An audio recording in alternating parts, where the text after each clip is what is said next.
Don't look now, but we are back in a competitive seller's market. Here's how to put a winning bid in without overpaying. High rent and low interest rates have pushed many home buyers off the fence, and they are back on the market to buy. So we are in a seller's market, making it tough for buyers, especially first-time home buyers.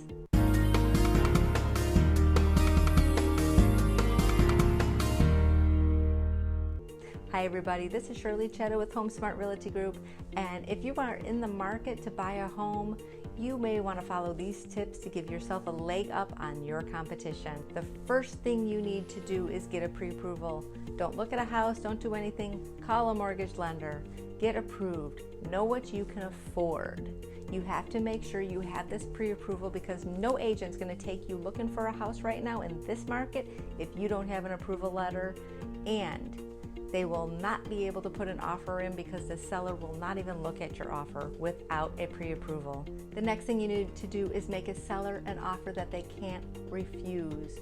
Once you're pre-approved and you found the home of your dreams, you're ready to submit an offer. There are 4 things that the seller is going to look for, and those are the purchase price, the deposit, the closing date, and your conditions. So put your best offer in. Now, I understand you want to get a deal, but these home prices in this market are just the starting price. Don't look at it as this is what the seller will take. They are an arbitrary number. They mean nothing right now in this market. So you have to make them an offer that they're not going to want to refuse. Some agents will put a low number as an asking price just so they'll have some competition and multiple bids.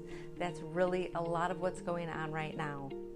So putting a low offer on a house will not cut it in this market. To determine the market value of a property, make sure your agent does their due diligence and you know what is going on in that market and what is selling.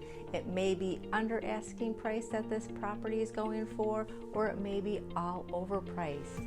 You need to make sure you have an agent looking out for you. The listing agent, remember, is working for the seller, so it's their job to get as much money for the seller that they can.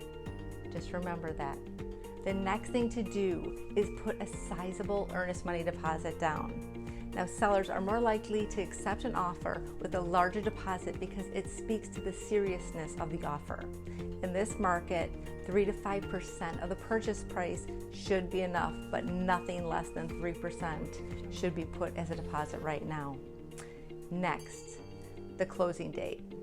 That kind of takes a backseat to the purchase price, but in some cases the seller will require a longer closing date because they need to find somewhere to live. So the more flexible you are on your date, the better it is for you. Next and last, submit a clean offer.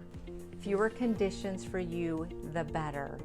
Now, I do not recommend personally taking the home inspection contingency out. I find that to be very important, totally up to you, but I don't recommend it.